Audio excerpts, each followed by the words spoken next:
चने दाल की फूली फूली पूरियाँ बनाएं, बिल्कुल आसान और एकदम पारंपरिक तरीके से, ट्रेडिशनल तरीके से बताने वाली हूँ। तो वीडियो को फुल देखें, आखिर तक देखें, इसकी बिल्कुल भी ना करें। तो बनाना शुरू करते हैं रेसिपी को।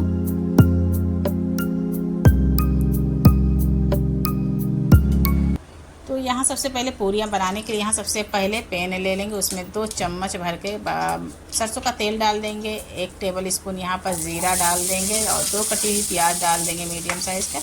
उसके बाद इसको 2 मिनट तक इसको भून लीजिएगा, प्याज और ज़ीरे को अच्छी तरह से भून लीजिएगा। उसके बाद यहाँ पर 10 से 12 कलियाँ लहसुन का डाल देंगे छिला हुआ, और अच्छी तरह से इसको मिला लीजिएगा। उसके बाद कवर करके 5 मिनट के लिए ढक दीजिएगा। उसके बाद जिससे कि प्याज सॉफ्ट हो जाए, प्याज और लहसुन सॉफ्ट हो जाए, तो इस तरह से रिमूव कर दीजिएगा। 5 मिनट के बाद चम्मच से चला लीजिएगा। लाइट ब्राउन ही चाहिए, बहुत ज़्यादा ब्राउन नहीं करना है प्याज को। और यहाँ पर 1 चम्मच हींग डाल देंगे।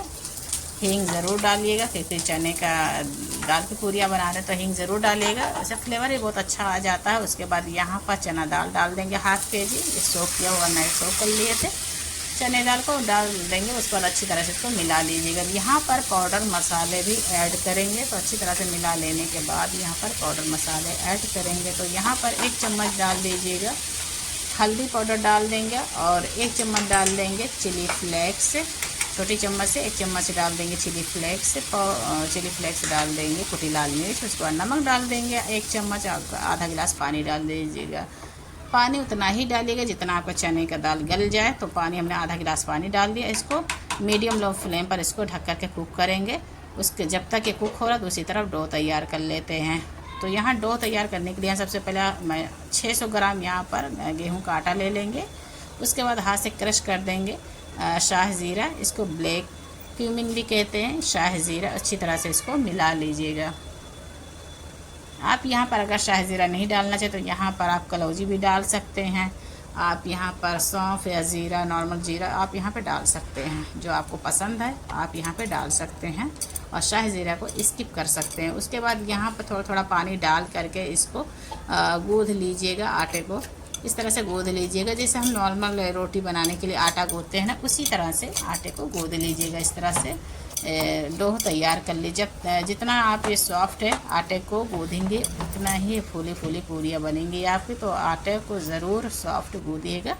उसके बाद ढक्कन को रिमूव कर दीजिएगा, और देख लेते हैं, चेक करते हैं हुआ कि नहीं हुआ है। ये ड्राई हो गया पानी, देख लीजिए पानी ड्राई हो गया है, बिल्कुल भी पानी नहीं, ऐसे ही चाहिए। तो यहाँ गैस को फ्लेम को बंद कर देंगे। उसके बाद इसको ठंडा होने देते हैं। देखिए चेक कर लेते हैं हुआ कि नहीं, ये हो गया है। तो यहाँ पर ठंडा होने देते हैं, तब तक हम चटनी तैयार कर लेते हैं। चटनी बनाने के लिए यहाँ सबसे पहले जार ले लेंगे, उसमें धनिया की पत्ती डाल देंगे। 1 बाउल है, यहाँ से 10-12 करी लीव्स डाल देंगे, और यहाँ पर डाल देंगे 5 से 6 हरी मिर्च डाल देंगे, और 2 पीस यहाँ पर जिंजर अदरक डाल देंगे। और यहाँ पर कुछ लहसुन, 5 से 6 लहसुन की कलियाँ डाल देंगे छिला हुआ, और यहाँ पर ब्लैक सॉल्ट डाल देंगे। थोड़ा सा ज़ीरा डाल देंगे, 1 चुटकी भर ज़ीरा डालेंगे, ज़ीरा बहुत ज़्यादा मत डालिएगा। और यहाँ पर 1 चम्मच पानी डाल करके इसको ग्राइंड कर लीजिएगा। अब इसको बाउल में ट्रांसफ़र कर लीजिएगा। ये देख लीजिए चटपटी चटनी बनकर तैयार है। तो आप लोग इस तरीके से ये चटनी बना सकते हैं, इस पराठे के साथ बहुत ज़्यादा टेस्टी होती है। तो चटनी तो तैयार हो गई, अब दूसरा प्रोसेस शुरू करते हैं। तो यहाँ पे सबसे पहले जार ले लेंगे, और चना दाल जो था ना वो ठंडा हो गया। तो यहाँ पर अब इसको पीस लेते हैं।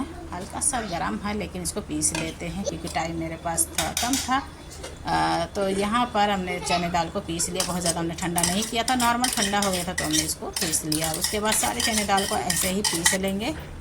उसके बाद यहाँ पर कटी हरी मिर्च डाल देंगे 5 से 6, यहाँ पर धनिया की पत्ती डाल देंगे, नमक डाल देंगे। यहाँ पर नमक टेस्ट करके ही डालिएगा, क्योंकि हमने पहले से दाल में नमक डाल दिया था। तो अच्छी तरह से इसको हाथ से मिला लीजिएगा। अब उसके बाद यहाँ पर कुछ ड्राई आटा ले लेंगे गेहूं का। उसके बाद यहाँ पर इसको हाथ में थोड़ा ड्राई आटा लगा करके इस तरह से डोह ले लीजिएगा। थोड़ा सा इस तरह से लोइयाँ, जैसे आप रोटी बनाते हैं, रोटी बनाने के लिए लोइयाँ बनाते हैं, उसी तरह से लोइयाँ बना लेंगे। इस तरह से छोटा बड़ा लोइयाँ आप ले सकते हैं, जितनी बड़ी आपको पूरियाँ बनाने उसी के अकॉर्डिंग आप लोइयाँ यहाँ पर ले सकते हैं। इस तरह से शेप दे देंगे दोनों उंगली से। इस तरह से शेप देने के बाद यहाँ पर स्टफिंग यहाँ पर फिल कर देंगे। यहाँ पर इस तरह से फिल कर दीजिएगा, अच्छी तरह से हाथ से दबा करके इस तरह से रोल करके इस तरह से इसको कवर कर दीजिएगा। एक तो तैयार होगा, इसी तरह से हम दूसरा भी तैयार कर लेंगे। इस तरह से लोइयाँ बना लेंगे। इस तरह से आटा में डाल करके दोनों हाथ से इस तरह से शेप दे देंगे। उसके बाद स्टफिंग को भर दीजिएगा इस तरह से लोई में। उसके बाद इस तरह से इसको कवर कर दीजिएगा, अच्छी तरह से इसको कवर कर दीजिएगा। तो इस तरह से अच्छी तरह से कवर कर देंगे तो इस तरह से जब भी आप तेल में फ्राई करेंगे फटेगा नहीं। तो इस तरह से हम सारे तैयार कर लेंगे। देख लीजिए यहाँ पर हमने सारे तैयार कर लिया है 8 से 9। तो यहाँ पर अब इसको हल्के हाथ से इसको बेल लेंगे। बहुत ज़्यादा सख्त मत बेलिएगा, हल्के हाथ से इसको बेल लीजिएगा। इतना ही बड़ा हम रखेंगे मीडियम साइज़ में।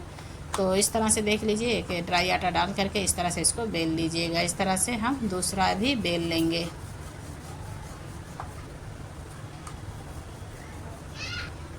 देख लीजिए दूसरा भी तैयार हो गया। अब इसी तरह से हम सारे तैयार कर लेंगे। तो ये चलिए तैयार हो गया है फ्राई करने के लिए। तेल ऑलरेडी गर्म हो गया है। यहाँ पर तेल हमने रख दिया है, गर्म हो गया है। पहले हाई फ्लेम पर किए थे, उसके बाद हमने जब डालते वक्त पूरियाँ को हमने लो मीडियम फ्लेम पर कर दिए थे, जिससे कि हमारी पूरियाँ जले ना फ़ौरन डालते ही। तो इस तरह से पहले हाई पे कर लीजिए, उसके बाद मीडियम लो पे कर दीजिएगा, उसके बाद पूरियाँ डालेगा। इस तरह से उलट पलट करके इसको गोल्डन ब्राउन फ्राई कर लीजिएगा। इस तरह से इसको तल लीजिएगा पूरियाँ को। देख लीजिए चम्मच से इस तरह से तेल ऊपर डाल दीजिएगा। इस तरह से देख लीजिए कितनी फूली फूली पूरियाँ होती हैं। तो इस तरह से देखिए कितना डब्बे की तरह फूल गया है एकदम।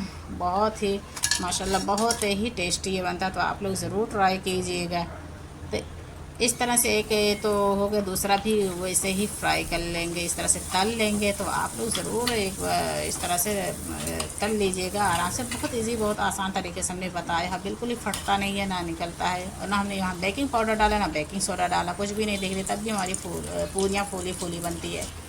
तो आप लोग इस रेसिपी को ज़रूर बनाएं, अपने परिवार वालों को ज़रूर एक बार ज़रूर ट्राई कीजिएगा, बना करके खिलाइएगा।